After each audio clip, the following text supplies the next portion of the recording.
The Eastern Orthodox Church regards itself as a true church, believing that their practices were founded before the other sects of Christianity. The Orthodox Church is extremely devoted to the Bible and its teachings, which are central to the Church's life, history, and practice. The Church itself is geographically spread out across much of Eastern Europe, specifically Greece and Moldova, which both have upwards of 90% Orthodoxy in their overall population. Orthodoxy is a rather large religion, with somewhere between 2 and 3 million Orthodox Christians in North America and over 200 million in the world. That being so, there is not very many official beliefs that differ between parishes, which mostly conform to the decree of the Ecumenical Patriarchate, a group of executives who make decisions for the Church. The meetings of the Ecumenical Patriarchate are not taken lightly, and sometimes create great conflicts between one Orthodox person to the next. Any topic that tests the morality of the Church and its people is highly debated in each parish, usually ending in negative repercussions for whomever the question was posed for. Abortion, contraception, and even stem cell testings are just some of the many ideas the Church fully ignores, disagrees with, or dismisses. That being said, there are of course many Orthodox people who are for these ideas, including homosexuality. The rights of homosexual people are heavily debated around the world with many ties to religion.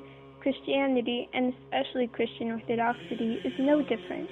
In the Christian Church alone, many use the Bible as a kind of proof that God is against homosexuality. The Orthodox Church as a belief and general teaching that homosexuality is a sin, that acting out of passion in these immoral ways is inappropriate.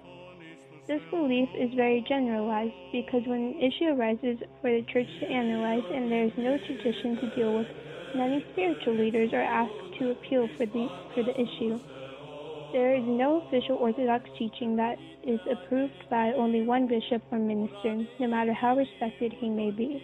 The Orthodox Church sees that only sexual relations between men and women are not looked down upon by God.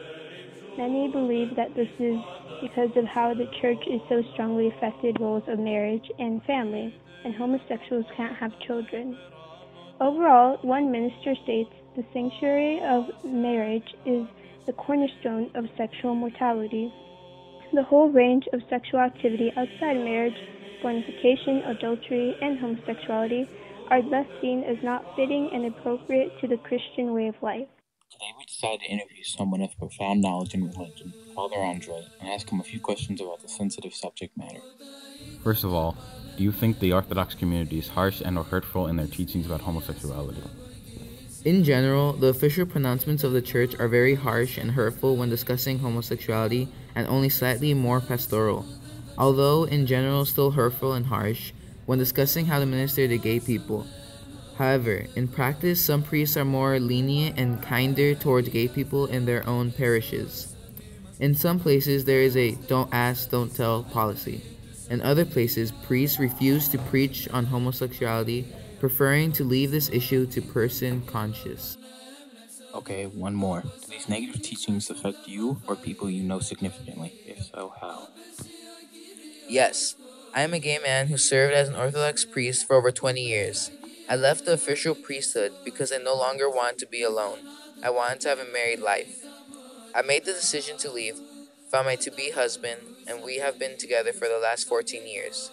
Because of the official stance of the Church, I could not have been open about our relationship and have remained a priest. I did not want to hide and lie, and so I decided to stop functioning as a priest.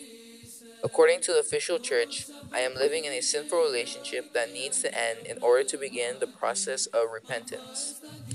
I run a website that serves as an online ministry at orthodoxandgay.com.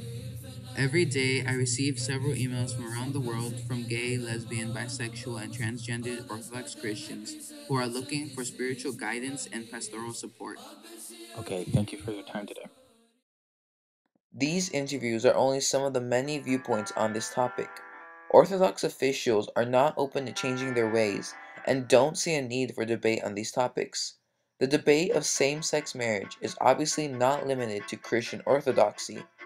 A recent poll done by the Public Religion Research Institute shows that 62% of millennials aged 18 to 29 favor gay marriage, while only 31% of those over age 65 say the same.